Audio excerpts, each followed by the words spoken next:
Today మనం first differentiation sums 4 marks చేస్తున్నాం కదమ్మా. ఫస్ట్ ప్రిన్సిపల్ సమ్స్ చాలా ఇంపార్టెంట్. ఫస్ట్ ప్రిన్సిపల్ నుంచి ఒక క్వశ్చన్ పక్కాగా ఎగ్జామ్కి వస్తుంది. సో ఇప్పుడు మనము ఇచ్చిన question first f of x అని తీసుకుందాం. F of x is equals to cos square x. So ఇప్పుడు మనం నెక్స్ట్ స్టెప్ ఏం చేయాలి, దీంట్లో ఎఫ్ ఆఫ్ ఎక్స్ ప్లస్ హెచ్ని సబ్స్టిట్యూట్ చేయాలి. చేస్తే కాస్ స్క్వేర్ ఎక్స్ ప్లస్లో ఏం పెట్టాలమ్మా, ఎక్స్ ప్లస్ హెచ్ పెట్టాలి, అంతే కదా. Cos square x plus h అంతే.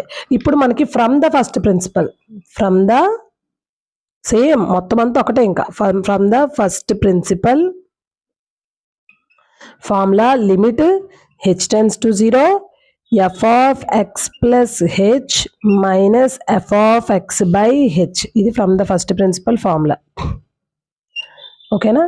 F of x is equals to, so limit H tends to 0 f of x plus h అంటే ఇది కదమ్మా, అది వేసేయాలి. Cos square x plus H minus f of x అంటే ఇది కదమ్మా, కాస్ స్క్వేర్ ఎక్స్, అది వేయాలి. Cos square x by h, ఓకేనా.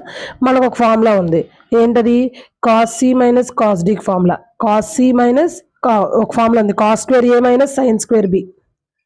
Cos square A minus cos square బికి ఒక ఫార్ములా ఉంది, cos square A minus cos square బికి ఒక ఫార్ములా ఉంది. అది ఏంటంటే చూసారా, ఒక్కొక్క క్వశ్చన్కి ఒక్కొక్క ఫార్ములా యూజ్ చేస్తున్నారు ఇక్కడ. అసలు మీరు చాలా జాగ్రత్తగా ఫార్ములాస్ అన్ని నోట్ చేసుకోవాలి. ఫార్ములా ఏంటంటే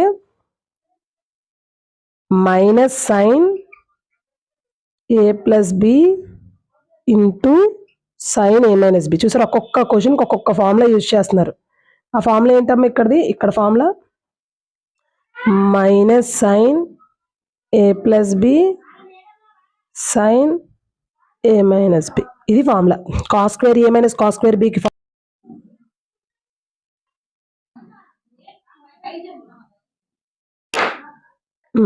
cos square A minus cos square బికి formula minus sign A plus B into sign A minus B అనమాట. ఇది చూడండి ఎలా ఉందో, cos square A minus cos square బిలా ఉందా, cos square A minus cos square బిలా ఉందా, అంటే ఏ ప్లస్లో ఎక్స్ ప్లస్ హెచ్ బి ప్లస్లో ఎక్స్ ఉందా.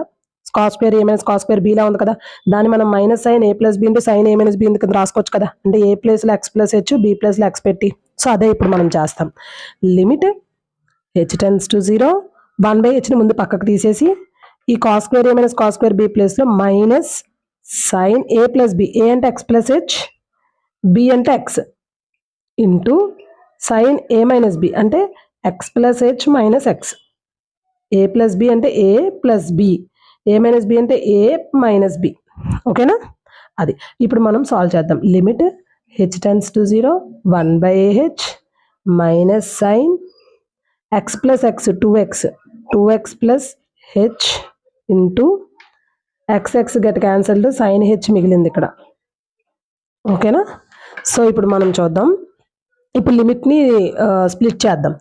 లిమిట్ హెచ్ టెన్స్ టు 0 ఈ మైనస్ని బయటకు తీసేద్దాం. మైనస్ సైన్ 2x ప్లస్ హెచ్ని ఒక దగ్గర పెడదాం. ఈ హెచ్ని ఈ సైన్ హెచ్ కిందకి వేద్దాం. అప్పుడు ఎందుకంటే మనకు sine h by h value ఉంది కాబట్టి సైన్ హెచ్ బై హెచ్, ఈ హెచ్ని ఇక్కడ బై హెచ్ చేసాం. ఏదైనా చేసుకోవచ్చు కదమ్మా, 1 ఇంటూ 1/2 ఇంటూ 3 అన్నా 1 ఇంటూ 1 ఇంటూ 3/2 అన్న ఒకటే కదమ్మా, ఇటు ఇక్కడ కూడా పెట్టుకోవచ్చు కదా. సో అలా, ఓకేనా. సో దీని అంతటి value limit H tends to 0 sine h by h value 1, ఓకేనా. ఇక్కడ ఆల్రెడీ మైనస్ ఉంది, మైనస్ ఈ హెచ్ని ప్లస్ 0 కదమ్మా ఇది, అంతేనా. హెచ్ ప్లస్లో ప్లస్ ప్లస్ హెచ్ ప్లస్లో 0 పెట్టాలి. హెచ్ టెన్స్ టు 0 అంటే హెచ్ ప్లస్లో 0 పెట్టమని అర్థం, ఎక్స్ టెన్స్ టు 0 అంటే ఎక్స్ ప్లస్లో 0 పెట్టమని అర్థం. హెచ్ టెన్స్ టు 0 అంటే హెచ్ ప్లస్లో 0 పెట్టేస్తే సైన్ 2x, ఈ వాల్యూ అంతా 1 కదమ్మా, into 1 minus sine 2x into 1 అంటే మైనస్ సైన్ 2x. సో అదే derivative for first principle from the cos square x అనమాట, మైనస్ సైన్ 2x, ఓకేనమ్మా. ఒకసారి నీట్గా ప్రాపర్గా నోట్ చేసుకొని నీట్గా ప్రిపేర్ అవ్వండి అమ్మా. ఈ ఫార్ములాస్ అవన్నీ నోట్ చేసుకుని, ఓకేనా. ఒక ఎగ్జామ్స్కి చాలా టైం ఎక్కువేం లేదు, ఓకేనా. సో ఎవరికైనా మన ఛానల్ ఎవరైనా సబ్స్క్రైబ్ చేసుకోకపోతే సబ్స్క్రైబ్ చేసుకోండి. బెల్ ఐకాన్ క్లిక్ చేస్తే నేను ఏమైనా ఫర్దర్గా నోటిఫికేషన్స్ పెడితే మీకు వస్తారికి.